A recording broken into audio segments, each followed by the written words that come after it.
this week's action-packed and explosive chapter of Bleach, Ichigo Kurosaki and Oryu Ishida decide to take a page from Naruto and Sasuke as they begin to battle over their ideals and decide who's going to destroy the Quincy King.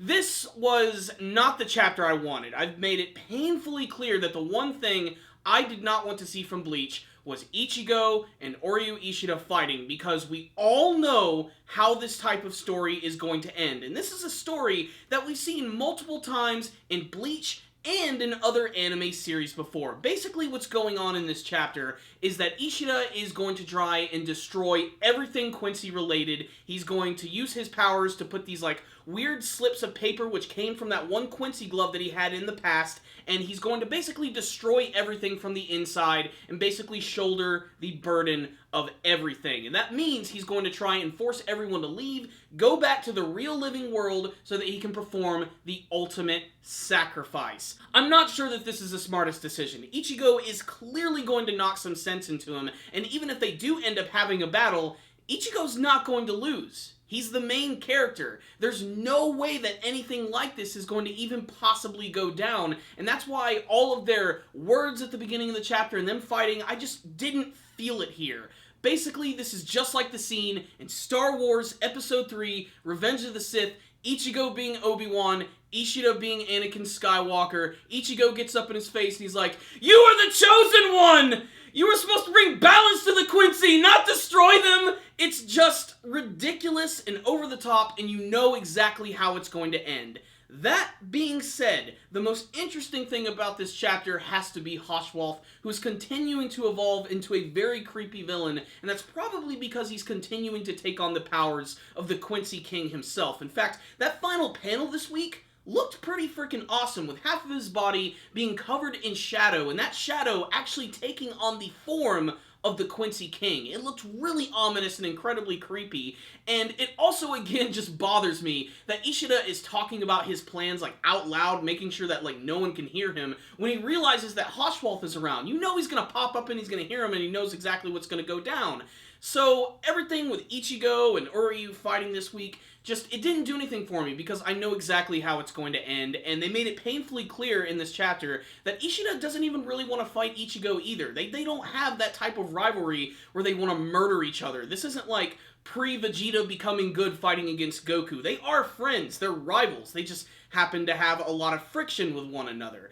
What was good about this chapter, however, is that we actually got some Inoue action, we got some Chad who was in there, basically just in the background saving Ichigo from all of the attacks from Ishida, which were surprisingly powerful and, really difficult for Ichigo to get out of the way. There were a lot of scenes with him just jumping around and deflecting off of walls, with Ishida, firing his arrows directly at him, and then he would just have the floor crumble beneath him, and he started to, fall away. Weren't they supposed to be able to, stand in the air or run in the air or even have, some minor, flying abilities? Why is this even stopping him? Maybe I'm just thinking about this way too much, but I have to be real here. This is not what I wanted from this chapter of Bleach, and this is something that I didn't want to see happen. So, what's the rundown on this week's chapter of Bleach? Where the hell is Toshiro Hitsugaya and Gerard Valkyrie? Why can't we get back to that battle? Why are we immediately going to Ichigo and Ishida when we know that they're eventually just going to cut away from them and go right back to Gerard Valkyrie? That's been my biggest complaint for Bleach, I think, for the last couple of months, is just the focus is not staying on one subject and constantly going to another one even before the other one has even started or even if it's finished yet. And I just want to see more of the conclusion with Toshiro Hitsugaya and Gerard Valkyrie, because we all know that's going to play out first before we get to the whole Ichigo side story. And in many ways, this could still just be the beginning here. Obviously, the Quincy leader is going to be the final threat of the series. It's not going to be Haschwalth unless there's going to be some sort of weird, crazy twist for the series. And I actually eventually see both Ichigo and Oryu actually teaming up together if they're going to have to fight against the Quincy King to combine their powers. And of course, that means they're going to have to put their differences aside. This is going to happen.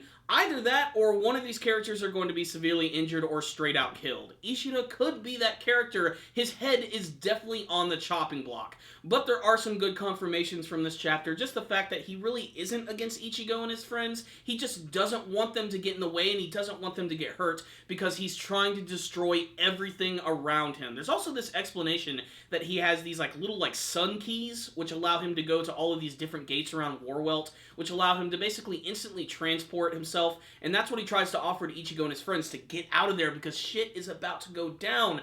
But also, I just don't think Haschwalth would allow this to happen. I mean, he clearly has a lot of power on his side, and he wouldn't allow Ishida to do something like this. However, this has got to be one hell of a technique if he's been going around to all these different places and laying these little slips of paper or material from that glove all over the place so it'll eventually destroy everything. I'm not sure how that's going to go down. We've never seen anything like that from the series.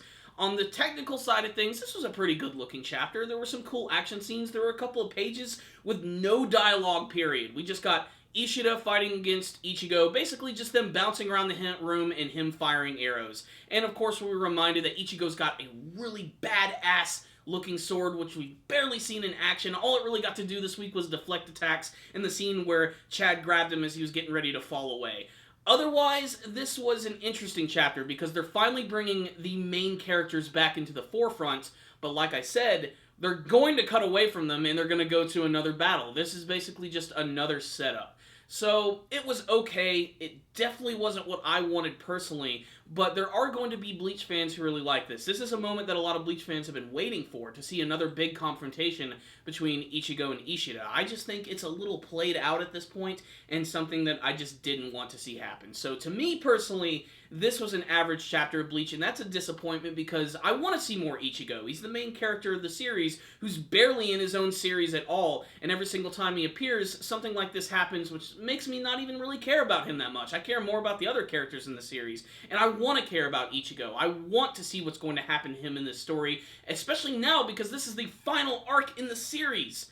The final arc in the series. Try to put that in perspective. There are still so many things to wrap up and so many characters and things we haven't even gotten back to yet. So there's a lot of things to get through, and this chapter just really didn't do all that much for me. To me, super average chapter, 3 out of 5 for me. But if you are a Bleach fan, you must check out this chapter because it is a pretty big deal. That being said, I would love to hear from you guys, and you can tell me in the comment section below what you thought about this week's chapter of Bleach. What did you think of the short confrontation between Ishida and Kurosaki? And what's going to be the deal with Haschwalth? What type of abilities is he about to unveil? Please tell me in the comment section below. Thank you guys for watching this review. You guys are awesome. Make sure to like the video, subscribe to the channel, and follow us on social media. If you guys would like to help support the channel, we do have a PayPal link in the description box below. And if you're doing any of your shopping at Amazon, make sure to use our special link. That way you'll be able to save money and you'll help support the channel without having to spend a dime. But as always, the best way to support our channel is to simply watch our videos, comment on them, and share them with your friends. So thank you guys again for watching, and as always, stay dandy, baby.